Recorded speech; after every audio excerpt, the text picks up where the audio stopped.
first of all, how do you think the season's going so far this year? Well, obviously we're disappointed with the points total at the moment. I think performance-wise we've done okay, and really we couldn't have had any less points. So we want to keep the performance level up and pick up more points between now and the end of the season. And obviously the result against Swindon quite good. They're going well this season. I mean, MK Dons is at the weekend. What do you think your chances for that game? If we do the right things, as we have done in most of our performances since certainly since Christmas, then we've got every chance of picking up 3 points. But in this league, if you play well, obviously you can beat anyone in this league. We've proven that going to Charlton, and if we don't, you can get beaten. So it's about us. It's about making sure our performance levels are good and we make good decisions in both 18-yard boxes. Okay, and what do you think of Paul Ince? How do you think he's done up there? Second time round. Paul's done a great job. Obviously he did so well the first time round that he got a job in the Premiership, and now they're just outside the playoffs again, so yeah, he's done a great job. Okay. Do you think the league table is a fair reflection on how you've played so far this season? It is, because that's how many points we've got, and at the end of 30 or 40 odd games it doesn't lie. You end up where you deserve to be. So as I've said, we've performed well in games, but little things have let us down, and that's conceding goals. And we've conceded too many this year, so that's why we haven't got as many points as perhaps the overall performance deserves. So are you still looking over your shoulders a little bit? Obviously, only 6 points off the drop. We're just looking at our points total. We can't affect, really. The only people we can affect are the people we're playing with on that day, and the other results will take care of themselves. We've got to just make sure that we do well enough to pick up enough points to finish as high up the table as we can. Okay, and what about in that game? There was obviously the flare incident. I mean, what did you make of that? What was the... Well, obviously some idiot has brought a flare in and thrown it. It could have been very serious. It's an old wooden stand. And I think he put a lot of people in jeopardy there, so obviously it wasn't the brightest thing anyone's ever done. Okay, fair enough. And do you have a target of points for the end of the season? No. So you just sort of, as it comes, just try and get through? Well, we try and get 3 points every time we go out, and as I've said, what we do is try and get through in tens for me, is that we get into the 10s, 20s, 30s, 40s and so on. So we'll get there as quickly as we can. Hopefully we can get into the 40s on Saturday and then move on from that as quick as we can. And how have you made of your time at Orient? You've been here not that long, but how do you rate how the club's come on since you joined? Well, it's been a year, and we've tried to make improvements as we've gone along, not just in first team results. We've looked at the scouting network at first team level, also at youth level, and we've looked at the youth setup and said how we improve that, get more local lads involved in the club. Because I think it's important that we don't let young men drift away from our area and play for other teams in London.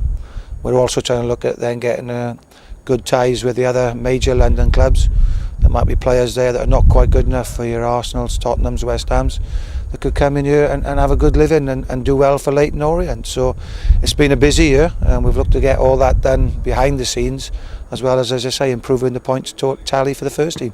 And do you have a long-term plan for perhaps getting Orient promoted in a few years, or is it just sort of just trying to build the club slowly and see how it goes? It's trying to build the club up and see where it goes. I mean, obviously investment is important if you're trying to get promotion. I think if you look at our league now, apart from maybe 1 or 2 clubs, it's probably almost in ascending order on budget. So that's how important it is, because the more money, not always doesn't guarantee success, because you've got to spend it wisely, but it does mean you've got the opportunity to pick up better quality players if you get the right ones in. So it's a hard job to build a club and get it to promotion, and it costs money. But that's why we're trying to do things right behind the scene to have a good solid base, so that if we do build to that and the club does get into promotion range, then we can keep that going and sustain it and not just be a flash in the pan. And are you looking to get anyone else in on loan? I know there was talk of Christian O'Leary, possibly. He's been at the club before. Is there anyone you're thinking of bringing in? Not at this moment, but we are short on numbers. We've got 19 outfield pros and us with 3 or 4 young lads. So we are very short on numbers at the moment, but to get the quality in the starting 11 that I want, that's the way I've gone with the budget. What that does mean is that we've always got a list of loan players. We're out watching games, myself, Kev Nugent, Kev Dearden, out watching games to know who's available and who we could bring in on loan. But we can't afford on our budget to carry that bigger squad for the whole of the season. So as and when, we will hopefully have names available, as with when getting Aaron Doran in, when Nicky Adams, who was also on loan, went back. And just quickly, the Olympic Stadium debate has sort of opened up again. I know the chairman was originally thinking of possibly trying to get the club there, and that seems to have fallen down down that idea. I mean, do you think that that's a possible option for Orient in the future, or do you think that's I wouldn't have thought so, because I think the way the stadium's been built and what it's been purpose built for is a running track, and that means that the seating is not perfect for a football stadium because it's not steep enough, and the upper levels, which are due to be torn down, have got no facilities up there, so they'd have to either restructure it all to get facilities to the top, or restructure the bottom to try and get it so you can see the pitch better, or take the track up. That's an awful lot of oars, and I think if you look at that, they're probably going to keep that after the Olympics as an athletic stadium. Okay. Is there anything else you want to? I know, so you'd be happy for the club to be staying at Brisbane Road? I didn't say that. I just said I didn't see us moving into the Olympic Stadium. I think if you want to build a club up, then you've got to have bigger crowds than the 9,000 capacity that we have at the moment. Having said that, you've got to fill the stadium first before you build a bigger stadium. So it's a progression, and it's a big progression to move the club forward. So it's a case of getting results, getting more people coming to watch, and then thinking about getting a bigger arena. Chicken and the egg, yeah. You know, ideally, would you get more people coming to the games to create more revenue, to get better players to win more games? Or has it got to be you have to win more games to get people to come in to then get better? There you go. That's the conundrum that we're trying to solve. Okay, and but you're happy with the job you're doing? You're satisfied with the way the club's going at the moment? No, I'm never happy, never satisfied. As I said, I think we should have more points. We should be further up the table, and I always want to push myself first and foremost. I've got to get better. The staff, we all want to get better as well, and the players want to improve, and that's the only way to push the club forward. But as I've said, it's a long, hard job, and we're in the middle of it at the moment. Do you see any similarities here between the club here and what you experienced at Colchester in terms of maybe a smaller club that could punch above its weight? Well, similar, yeah, but again, that wasn't, we couldn't keep that going, and that's what I'm saying about making it's a success sustainable. We got into the championship, and that took 3 years to build the team, keeping your best players and trying to improve to it. And then when we got promoted, everyone got noticed, and all the best players left in 1 year. Yeah. So that ripped the heart out of the football club, and then got relegated again straight away. Now, it did pay by selling all those players that the club have moved forward. They've now owned their land for a training ground, which the club's never had its own training ground. That should be in place. I think they're building that now.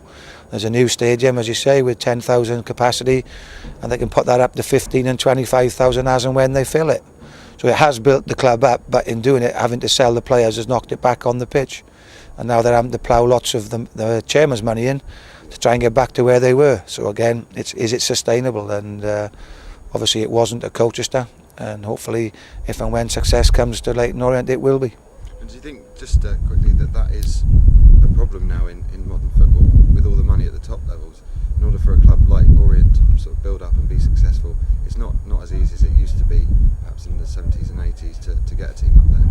I think it's much harder, yes. And if you look at the way it's been mismanaged financially at the top, even, as you say, the amounts of money that have gone in at the top is unbelievable. It's unbelievable that clubs can be so much in debt, and the only ones who aren't have got somebody very, very rich, behind them footing the bills. And I think that football's going to have to learn to cut its cloth accordingly. Otherwise, a lot more clubs will be in financial peril. Okay. I think that's it. Yeah. Great. Thank you All right, very gents. much. That football's going to have to learn to cut its cloth accordingly. Otherwise, a lot more clubs will be in financial peril.